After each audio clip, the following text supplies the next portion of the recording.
Good morning बच्चों। आज हम पढ़ेंगे भाषा, बोली, लिपि और व्याकरण। बच्चों, यह आपके हिंदी वन बुक में पहला पार्ट है, तो आइए हम इसको समझ लेते हैं।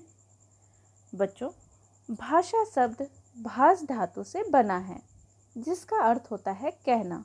जो कहा जाए वही भाषा होती है। हम भाषा की सहायता से ही एक दूसरे तक अपने भाव एवं विचार पहुंचाते हैं। बच्चों, जब मनुष्य को बोलना और लिखना नहीं आता था, तब वह केवल संकेतों द्वारा अपने विचार व्यक्त करता था। धीरे धीरे उसने अपने विचारों को प्रकट करने के लिए पत्थरों और चट्टानों पर संकेत या चिन्ह बनाने शुरू किए। अब उसके लिए विचारों का आदान प्रदान सरल हो गया। आदान प्रदान का अर्थ होता है लेना देना, मतलब एक दूसरे की बातों को आसानी से वो समझने लग गए। कुछ समय बाद उसे अपने विचारों को प्रकट करने के लिए एक साधन की आवश्यकता हुई, जिसके फलस्वरूप भाषा बनी। इस प्रकार अपने भावों का आदान प्रदान करने के लिए ही भाषा का जन्म तथा विकास हुआ।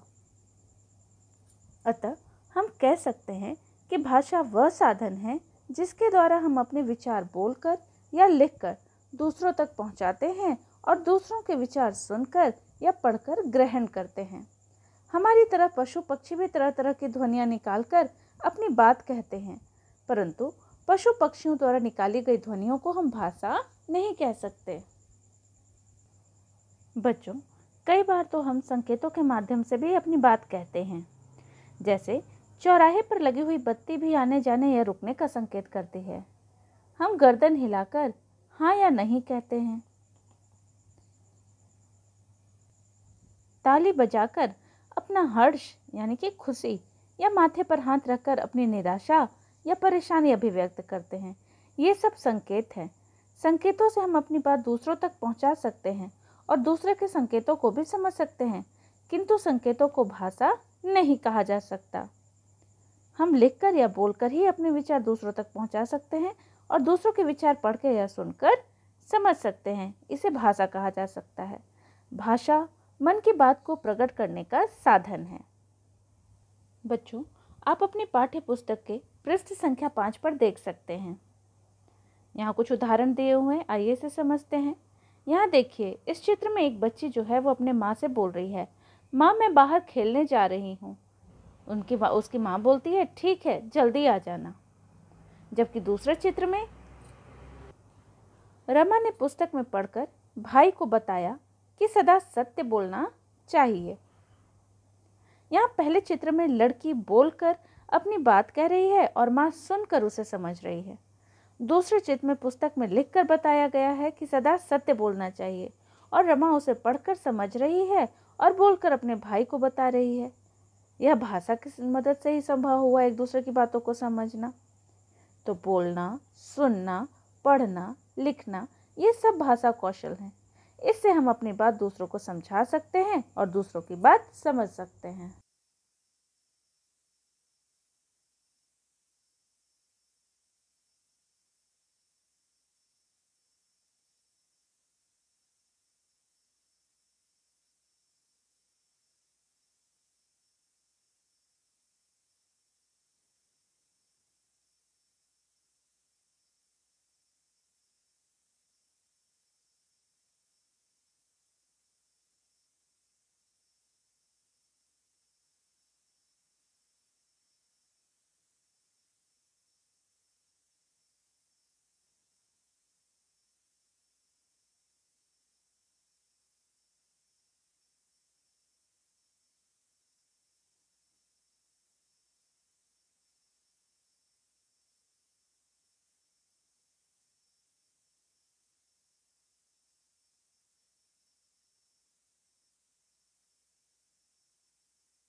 बच्चों, आप अपनी पुस्तक में ध्यान देंगे पृष्ठ संख्या 6 पर।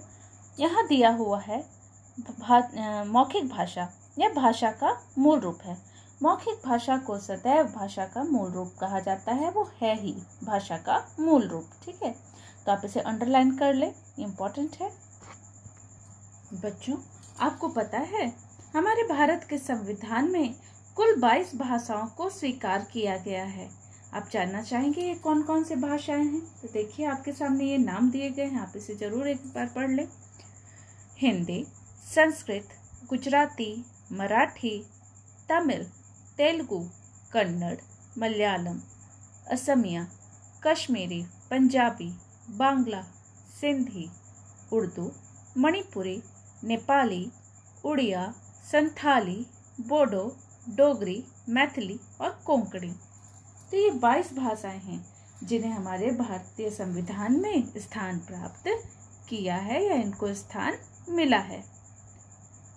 बच्चों, हिंदी भाषा को भारतीय संविधान सभा ने 14 सितंबर 1949 को भारत की राजभाषा के रूप में भी स्वीकार किया था और हर साल हम 14 सितंबर को हिंदी दिवस के रूप में मनाते हैं। बच्चों, अब हम पढ़ते हैं बोली। बोली से हम क्या समझते हैं? बोली से आप क्या समझ रहे हैं? बच्चों, भारत एक विशाल देश है। यहाँ अनेक प्रकार की भाषाएं बोली जाती है, लेकिन इस विशाल देश के भिन्न भिन्न भागों में अलग अलग बोली जाती है। बोली बोली जाती है। बोली का स्वरूप अपने अपने क्षेत्र में भाषा सदैव बड़े स्तर पर बोली जाती है। भाषा का क्षेत्रीय रूप जो सीमित क्षेत्र में बोला जाता है उसे हम बोली कहते हैं। जैसे हिंदी भारत के अधिकांश भाग में बोली जाती है, यह भाषा है। राजस्थानी राजस्थान के एक छोटे सीमित छोटे क्षेत्र में बोली जाती है, तो यह बोली हो गई। बच्चों, तो बोली की क्या परिभाषा हो जाएगी? भाषा के क्षेत्रीय रूप को बोली कहते हैं। बच्चों, ये ध्यान देने लायक बात है कि जो ऊपर हमने भाषाएं देखी हैं, यहाँ पे आपने 22 भाषाओं को जो मैंने बताया था उसमें आप ध्यान दीजिए। बोडो, कोंकणी, डोगरी और मैथिली पहले बोलियां ही थी, बाद में इन्हें भाषा में शामिल कर लिया गया। बोली में साहित्य की रचना नहीं होती। आइए अब लिपि समझते हैं कि लिपि है क्या। भाषा का मूल रूप मौखिक था। बाद में भाषा को लिखकर व्यक्त करने के लिए प्रत्येक ध्वनि या वर्ण के लिए जो चिन्ह निर्धारित किए गए उन्हें ही हम लिपि कहते हैं। तो इसकी क्या परिभाषा हो सकती है? प्रत्येक वर्ण को लिखने के लिए निर्धारित चिन्हों को लिपि कहते हैं। आइए कुछ प्रमुख लिपियों को देख लें। हिंदी भाषा की लिपि है देवनागरी, अंग्रेजी की रोमन, उर्दू की फारसी, पंजाबी की गुरुमुखी, कश्मीरी की शारदा, संस्कृत की देवनागरी, मराठी देवनागरी और गुजराती भी देवनागरी। हमने देखा कि हिंदी, संस्कृत, मराठी और गुजराती देवनागरी लिपि में ही लिखी जाती है। बच्चों, अब हम देखते हैं कि व्याकरण क्या है। आपके सामने कुछ चित्र दिखाई दे रहे होंगे, उसे हम समझते हैं और पढ़ते हैं। लड़का गेंद से खेलती है। दूसरे चित्र में दिया गया है 4 तितली उड़ रही है। तीसरे चित्र में दिया हुआ है मेरे दादी जी बीमार हैं। चौथे चित्र को देखिए, उसमें दिया हुआ है कल जाना है चंडीगढ़ मुझे। ध्यान से देखिए बच्चों, ऊपर के चित्रों के नीचे जो हमने वाक्य पढ़े हैं, इन वाक्यों में कुछ गलतियां हैं।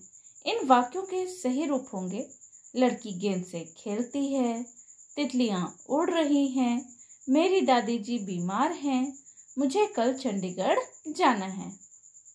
हर भाषा के कुछ नियम होते हैं। यदि उन नियमों की सही जानकारी न हो तो लिखते, पढ़ते तथा बोलते समय अनेक गलतियां हो जाती हैं। व्याकरण भाषा के इन्हीं नियमों की जानकारी देता है। भाषा का शुद्ध बोलना, लिखना और पढ़ना हम व्याकरण से ही सीखते हैं। प्रत्येक भाषा के लिए व्याकरण महत्वपूर्ण और अनिवार्य होता है। तो बच्चों, हम व्याकरण की क्या परिभाषा दे सकते हैं? भाषा को शुद्ध रूप में प्रयोग करने के लिए जो नियम बनाए जाते हैं उन्हें व्याकरण कहते हैं। बच्चों, अशुद्धियाँ कई प्रकार की हो सकती हैं।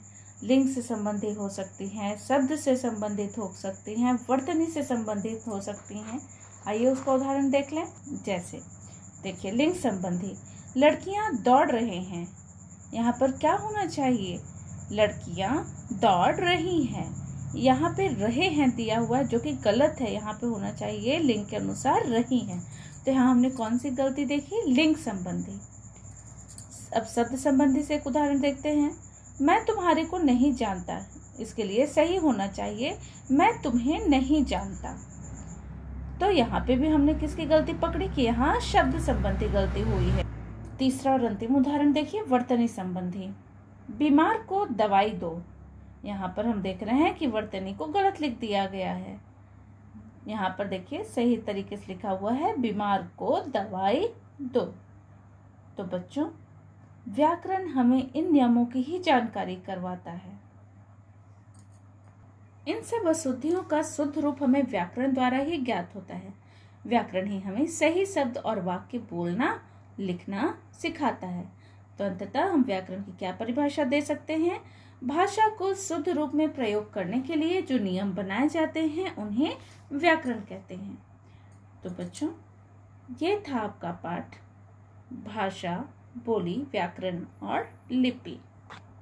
तो बच्चों, उम्मीद है आपको ये पाठ अच्छे से समझ में आ गया होगा। इस वीडियो के साथ आपको प्रश्नोत्तर दिए जाएंगे, उसे अपनी क्लास वर्क कॉपी में लिख लें। धन्यवाद।